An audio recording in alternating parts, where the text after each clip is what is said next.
Welcome back to the channel, everybody. I am Florida Boy. You are watching Florida Boy EDC. Thank you so much for being here. Today, we're going to be taking a look at the Spyderco Manix 2.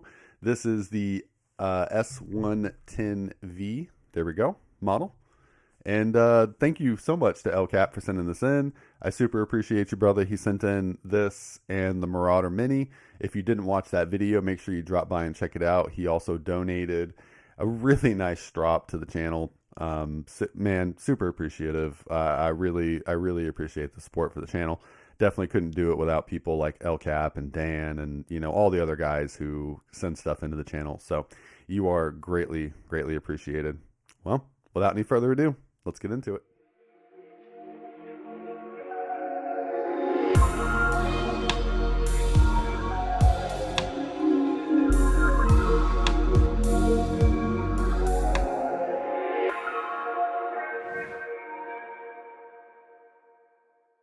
All right, so we have the Spyderco Manix 2, and we are going to go ahead and start off with weight, height, social security number, blood of the firstborn, you know, all that good stuff.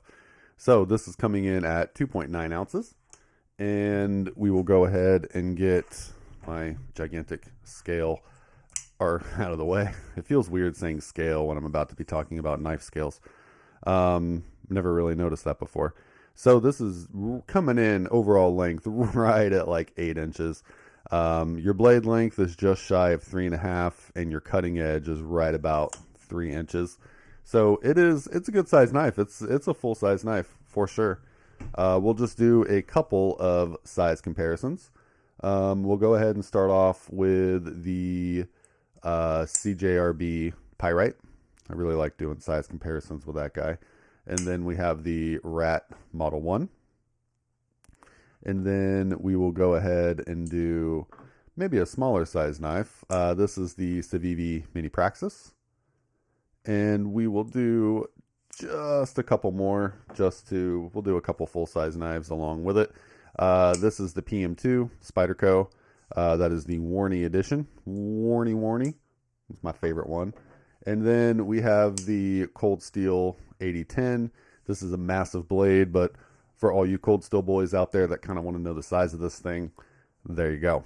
So let's go ahead and talk about this knife and how I feel about it, because I like it. I like it a lot. So this one is in S110V. My only thing that has been weird about this knife is it is a ball bearing knife, but it's kind of stiff. It is a little stiff. It's taken some playing with. I have not wanted to do a lot of cutting with this just because it's not my knife. So I haven't really messed with it a whole lot. You know, I really have just been kind of feeling what it feels like and kind of fidgeting it a little bit, just to get an overall feel of this knife. But I've had it for a couple weeks now, roughly, and I feel like I can give a pretty much honest opinion. You can see here kind of what your carry profile is going to look inside the pocket. You have enough purchase here to easily pull it out. Wire clip. I'm not the biggest fan of wire clips, but in this case, this knife is so lightweight that I can understand why they did this clip. I do kind of like how the clip doesn't, you know, Loch Ness Monster come out right at the top. You know, Civivi and a lot of those other brands, they do that little whoop-de-doo where it just goes up at the end for whatever reason. But what's nice about the Spyderco is that it just kind of tapers off and it goes flat. So I am a fan of the pocket clip. I like the buttons here. You know, I just kind of wish they were metal. The plastic to me feels a little off, you know, because we have like a polymer frame. We have polymer frame. We have polymer scales here. We can see on the inside here. Bam. Let me grab a flashlight. There we go. That, yeah, you know, it's really just kind of as light as it could possibly be, which is okay. I understand why they did it. You know, you start adding stainless steel parts to this, and it's going to make it a little bit heavier. I wouldn't say it's so light that it feels cheap. It definitely doesn't feel cheap. but it is very light, and I'm so used to heavy knives that to me it just feels a little weird. I don't know if maybe it's because it's so light that whenever I'm trying to close it, I just feel like I'm swinging it. Maybe that's why, because it's so light. But that's kind of my take on the weight. It is extremely light. I mean, if we go back, let me grab that scale out again, just to give you an idea. Let's close this. So if we do this real quick, here we go. Let me grab the pyrite. So we're at 2.9 ounces. We'll grab the pyrite, which is a smaller knife, and you can see it's 3.7 ounces. So I mean, it's that this Manix 2 is deceivingly light. The PM2, and I've got titanium scales and stuff on here, 4.7 ounces. Like I said, it's deceivingly light. The Mini Praxis, which is a much smaller knife, 2.8 ounces. It weighs more than this Spyderco Manix 2. So that's I think that's been the weirdest thing to try to get over. I have actually not owned or held really any of like the Spyderco lightweight models. And it's been kind of fun playing with this, because it really is. When you hand it, like when I hand it to my wife and she holds it, she's like, "This is light." Yeah, that's the whole kick of this. It's a light knife. So let's go back to this handle material here. So it is more of a polymer. Spyderco lists it as FRCP. I am not. When you have guys out there like Neves Knife, like Jared over at Neves and Metal Complex, I am definitely not an expert in the knife field. I'm just a knife enthusiast, collector, user, just all that general stuff. So I leave the technical stuff up to the bigger channels like those guys. So what you're here for and getting is really just my honest feedback of this knife. I really, really like it. That full flat grind is super, super nice. Let me grab, I should have some, yes, I've got some cutting paper. That full flat grind, insanely slicey. LCAP did not tell me if, whether or not he put his own edge on here or if this is a factory edge. But man, this thing really tapers down and becomes super, super slicey. I mean, look, you can even see by looking at the back side of the spine of this blade how it tapers down, and it just even gets thin towards the point of this. And I really like the ergos of this. You really got a lot of room to choke up. So just holding this knife normally feels great, but if you really want to choke up, you have a nice finger choil with jimping, which is super awesome. Jimping on the finger choil, and you can really get in there and do some really nice precision cuts. And because of the size of the spine of this blade, the thickness, it makes it really nice to rest your hand up if you really, really want to get close to the tip and do some more precision cuts. So I really, really like the ergos of this knife. It feels great. The only thing I don't like that I will point out, I'm not a huge fan of this texturing on the scales. And it's just because I don't like the way it feels against my hand. Whenever, it does its job, 100% does its job. I'm trying to see if I can get a good angle here. It 100% does its job. You definitely do not feel like you are going to drop this knife. The only thing I don't like is I'm kind of one of those people that whenever I hold a knife and I'm cutting something, I'm usually squeezing the hell out of it. And the texturing's a little aggressive. I know people are gonna be like, "Oh, you got some baby hands." No, I just, if I'm using a knife, I am not one of those utilitarian type people. Whenever I pull out a knife and I use a knife, I'm not going to town breaking down cardboard boxes and stuff like that. I'm really just opening packages, opening stuff like that, doing minor tasks, cutting fruit, stuff like that. So it's more of a pleasurable experience for me, if that makes sense. It's more of a just a general use, and it's not like I'm not a maintenance man or anything like that. So super aggressive texturing for me, I can live with or without it. Man, this knife is so slicey. It's insane. I mean, Yeah, just nice and slow. It just glides through. LCap, man, if I'm sure you will make your way to this video. If you could, just let me know down in the comments. I'd really like to know if this is a factory edge. Because if this is a factory edge, I'm sure you've probably stropped it up or, something to that degree. But if this is a factory edge, Spyderco really knocked it out of the park. This thing is just so slicey.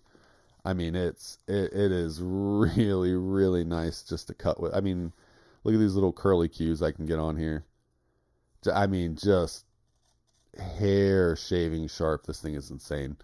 That's one of the coolest parts about this blade. So I do actually, after holding this, just like the Marauder that he sent in, I do plan on picking one of these up.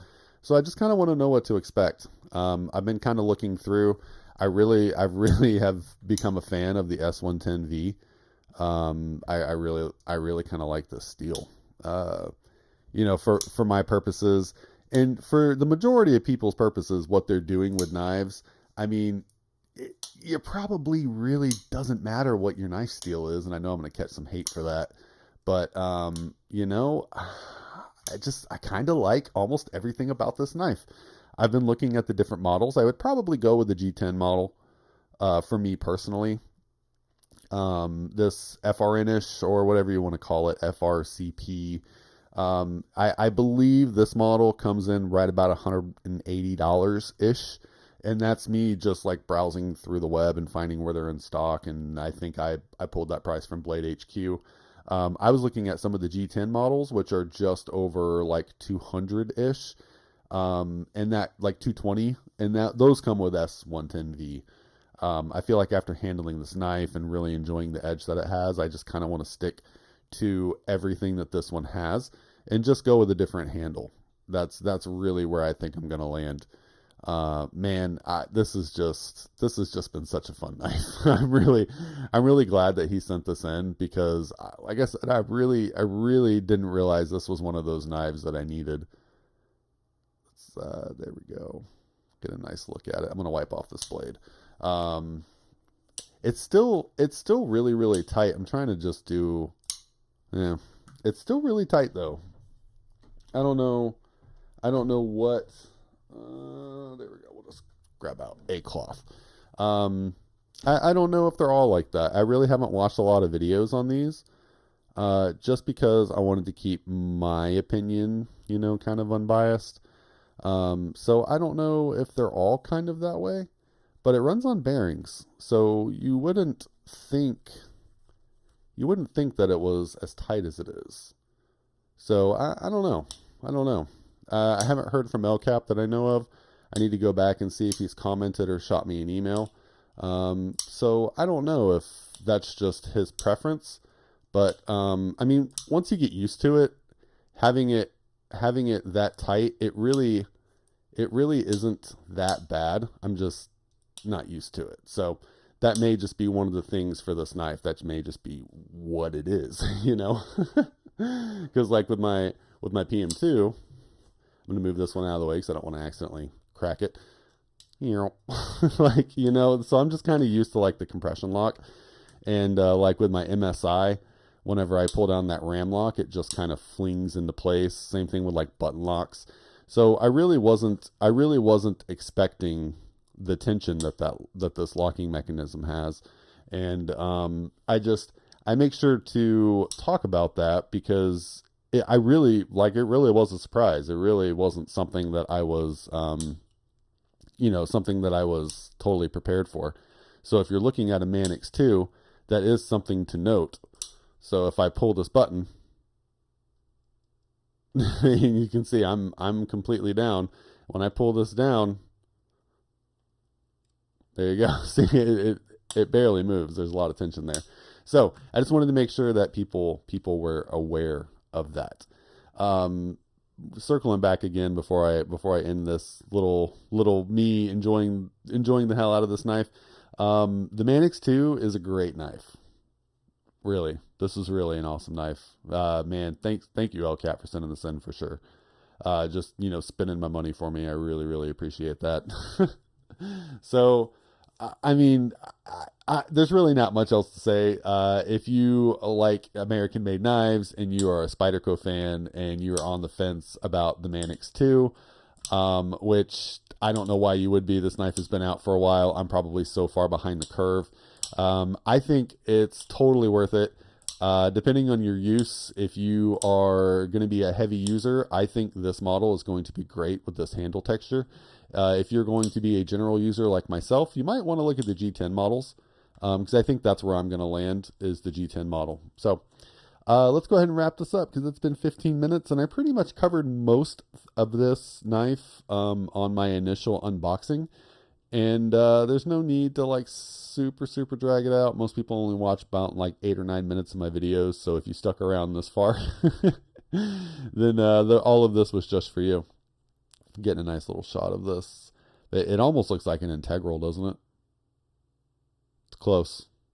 So thank you guys so much for stopping by and checking out my little video on this Manix 2. I greatly appreciate it. If you guys enjoyed the video, like, comment, subscribe, all that good stuff. That really helps the channel. Thank you guys again.